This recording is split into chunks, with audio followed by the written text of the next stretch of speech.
በስመ አብ ወወልድ ወመንፈስ ቅዱስ አሐዱ አምላክ አሜን። ሕያው አምላካችን ቅዱስ አምላካችን እግዚአብሔር በሰማያት የምትኖር በምስጋና ተከብረህ የምትኖር ማንም በማይቀርበው ብርሃን የምትኖር በውድ ልጅ በጌታችን በኢየሱስ ክርስቶስ የተገለጥክ በስሙ እናመሰግንሃለን። አቤቱ ፊትን ያበራሃልን ጸጋ በምሕረት ተቀበልከን። እኛ ጥፋተኞች የቁጣ ልጆች ሳለን አንተ ግን ልጆች አድርገህ ተቀበልከን።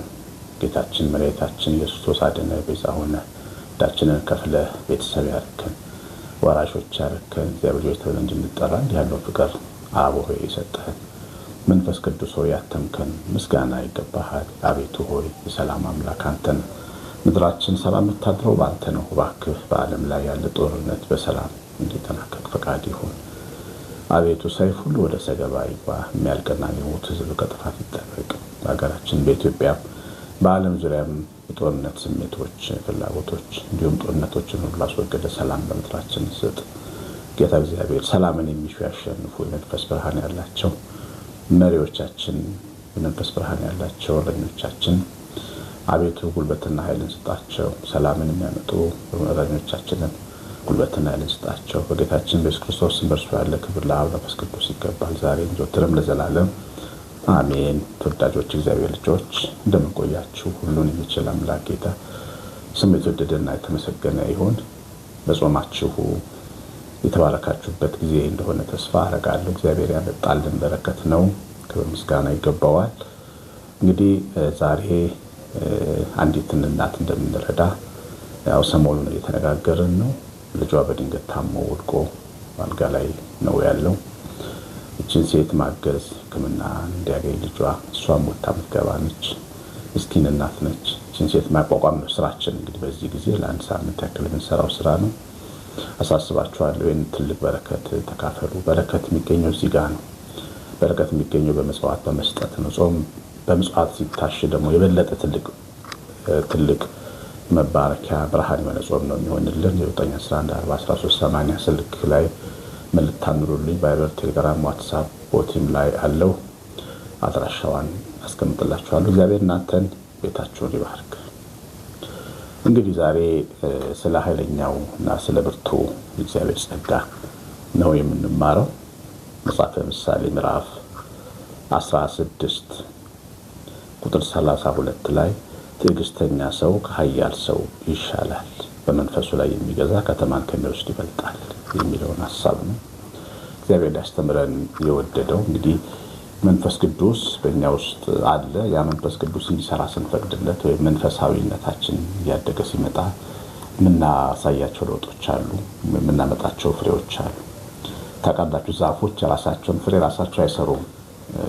ፍሬ ከሰማይ ነው ከመለኮት ነውና የተተከሉ ዛፎች ይጸድቃሉ፣ ከዛ ያድጋሉ፣ ያበባሉ፣ ያፈራሉ። እኛም በክርስቶስ ስላመንን ጸድቀናል።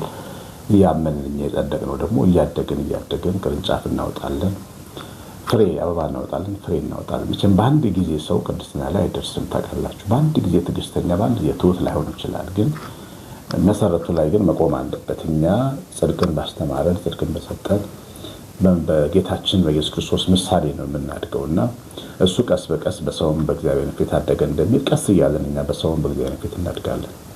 በሰው ፊት መንፈሳዊ እየመሰልን እንመጣለን፣ እንደዚያ በእግዚአብሔር ፊት መንፈሳዊ ሆነን እንመጣለን ማለት ነው። ይህንን መልክ ለማምጣት ትዕግስት ይፈልጋል፣ መግቦት ይፈልጋል። ተክሎች የሚመገቡት ሚኒራል አለ። ከአፈር የሚወስዱት አለ፣ ከፀሐይ ብርሃን የሚወስዱት አለ፣ ከውሃ የሚወስዱት አለ፣ ከፍግም እንሰጣቸው አለ።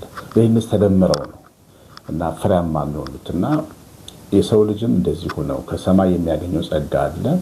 ከብርሃን ከሆነ ከክርስቶስ የምናገኘው በዚህ በወንጌል ትምህርት በኩል የምናገኘው ጸጋ አለ። በጸሎታችን ጊዜ መሻታችንን የከፈትን ልባችንን እየፈቀድን እግዚአብሔር እንዲሰራ ስናደርግ የምንቀበለው ጸጋ አለ። በመወሰን ደግሞ ይህን ማድረግ እፈልጋለሁ፣ ለምሳሌ ትዕግስተኛ መሆንን እፈልጋለሁ፣ በትክክል እፈልጋለሁ ማለት መወሰን በራሱ ልክ ተክሎች ፍግ ሲያገኙ እንደሚያድጉ የበለጠ ለማድረግ ትልቅ አስተዋጽኦ ያደርጋልና የአገልጋዮቻችን የእግዚአብሔር ጸጋ የሰማያዊ ብርሃን እንደዚሁም ደግሞ የኛ ውሳኔ ሲደመር ፍሬ ለማፍራት የመንፈስን ፍሬ እንደተባለው ትዕግስተኛ ሰው ለመሆን ያግዘናል ማለት እግዚአብሔር ልጆች ትዕግስተኛነት በጣም አስፈላጊ ነው። ከሰው ጋር በተለይ ለመኖር ከራስ ጋር ለመኖር ትዕግስት እጅግ የሚያስፈልገው ከሰው ጋር ለመኖር ነው። ትዳር ይዘን ከሰው ጋር እንኖራለን፣ ልጆች ወልደን ከሰው ጋር እንኖራለን፣ ሰው አስተዳድረን ሰው ቀጥረን ወይ ከሰው ጋር ተቀጥረን ከሰው ጋር እንኖራለን። ከሰው ጋር ለመኖር ትልቁ አቅም ትዕግስት ነው። ስለዚህ ትዕግስት ከሰው ጋር ለመኖር ወሳኝ ነገር ስለሆነ እጅግ አስፈላጊ ነው። ብዙ ሰዎች ትዕግስት አጥተው ብዙ ነገራቸውን አጥተዋል። ስራቸውን አጥተዋል፣ ትዳራቸውን አጥተዋል፣ ማህበራዊ ግንኙነታቸውን ጓደኝነታቸውን አጥተዋል። ታውቃላችሁ። እና ትዕግስት እጅግ በጣም ወሳኝ ነው ከሰው ጋር ለመኖር።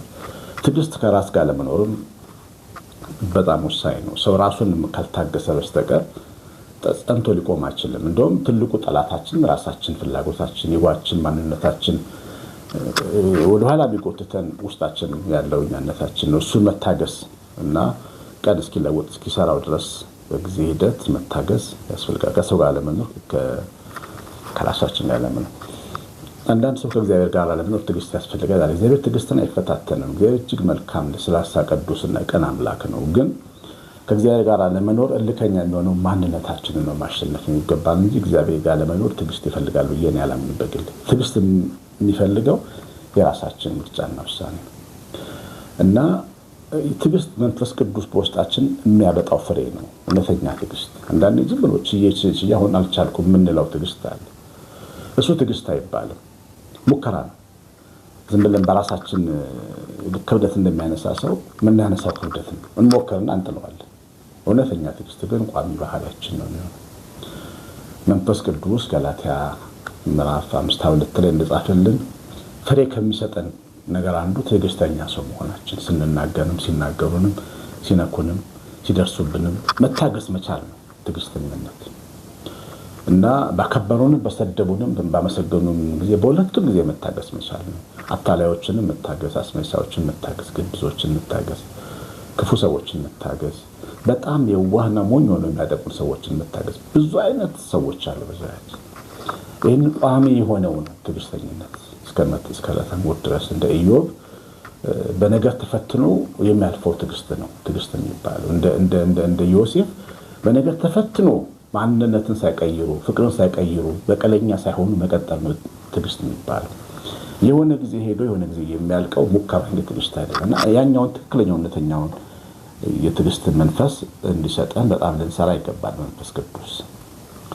ሰው ትዕግስተኛ ሲሆን ኃይለኛ ከሚባል ሰው የበለጠ ነው። አንዳንድ በኃይለኝነታቸው የሚኮሩ አሉ። እኔ ትዕግስት የለኝም፣ እኔ እኮ አፍንጫዬ ጋር ነው፣ ከነኩኝ አልታገስም፣ ከጠላው አልታረቅም ምንል ሰዎች አለ። እንደዚህ አይነት ሰዎች ክብራቸው በነውራቸው የሚባሉ ናቸው። ሰው በነውሩ አይኮራም። አለመታገስ፣ እልህኛ መሆን፣ መሳደብ፣ ኃይለኛ አጥቂ መሆን በፍጹም አኩርቶ አያውቅም። ይሄ ይኸውላችሁ የነጻ ትግል ሜዳ አይደለም። የክርስትና ሜዳ ክርስትና ሌላ የሰላም ዓለም ነው። የሰላም አለቃ የርህራሄና የደግነት አባት የሚሰራበት ዓለም ነው።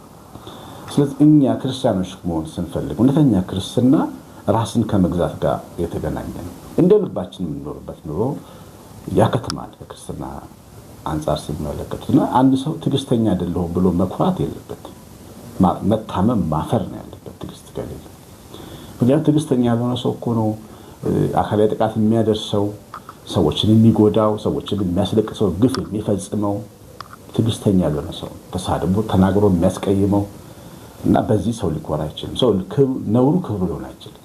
ነገር ግን ኃይለኝነት፣ አሁን እንደምንለው ግብዝነት፣ በጣም ታጋይነት፣ አሸናፊነት፣ ተናጋሪነት፣ ተፈሪነት ያለው ካለው ሰው ይልቅ ትዕግስተኛ ሰው ይበልጣል ነው የሚለው እግዚአብሔር ቃል። አያችሁ፣ በትዕግስተኛ ሰው ከኃያል ሰው ይሻላል ማለት ያ ነው። እና ማንኛውም ሰው እኔ ኃይለኛ ስለሆንኩ ነው የምወደደው የምከበረው የምንል ሰዎች ልክ አይደለም።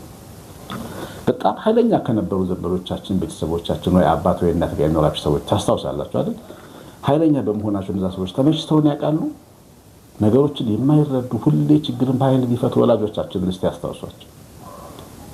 ቤታችን እንዳንመለስ፣ ትምህርት ቤት እንድንቀር፣ ወደድኩሽ ካለን ጋር ተከተለን እንድንሄድ አይደል ያደረጉ? እነሱ በኃይላቸው በጉልበታቸው ድንበር ራሳቸውን ለማስከበር ሲሰሩ ልጆቻቸውን ብዙዎቹ አጥፍተዋል። ኃይለኝነት ለሰው ልጅ ክብሩ ነው ያለው። ፍቅርና በጎነት፣ ትዕግስተኝነት፣ ትህትና ነው የሰው ልጅ መልክ። እግዚአብሔር ኃያል ነው ታውቃላችሁ። እግዚአብሔር ኃያል ነው። ማንም የማይከደውነት ነው። ግን እግዚአብሔር በኃይሉ ማንን ገዝቶ ያዳል? በኃይሉ ጽናት ቢሆን ዓለም አትኖርም ነበር። ይሄ ቆሻሻ ዓለም አይኖርም ነበር። እግዚአብሔር በትዕግስት ፖሊሲ ነው ሰውን የሚገዛው በፍቅር። ስለዚህ ነው እግዚአብሔርን የምንወደው።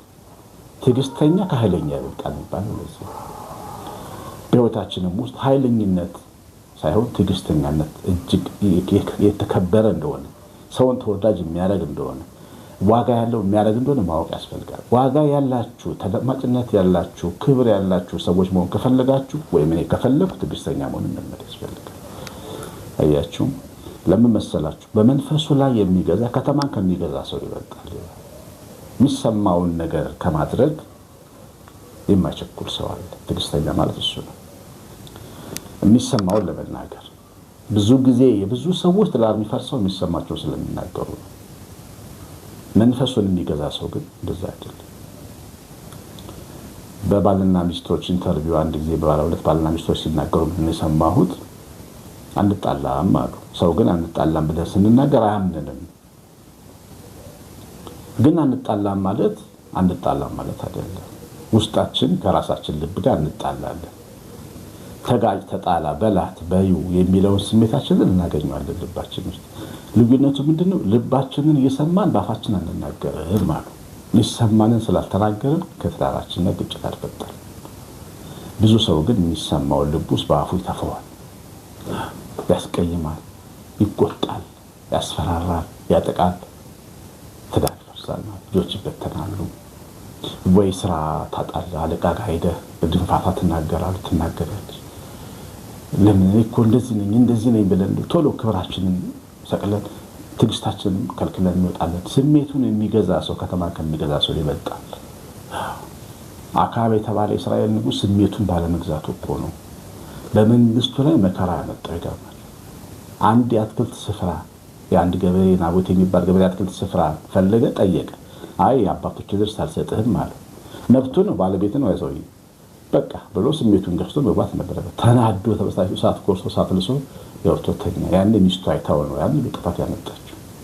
ያን ንጹህ ሰው አስገድላ የንጹህ ሰው ደም አስፈስሳ በእስራኤል ኃጢአት ያመጣችው መንግስታቸው እንዲመታ አደረገችው። ያ ስሜታዊ መሆኑ ነው ያሰው።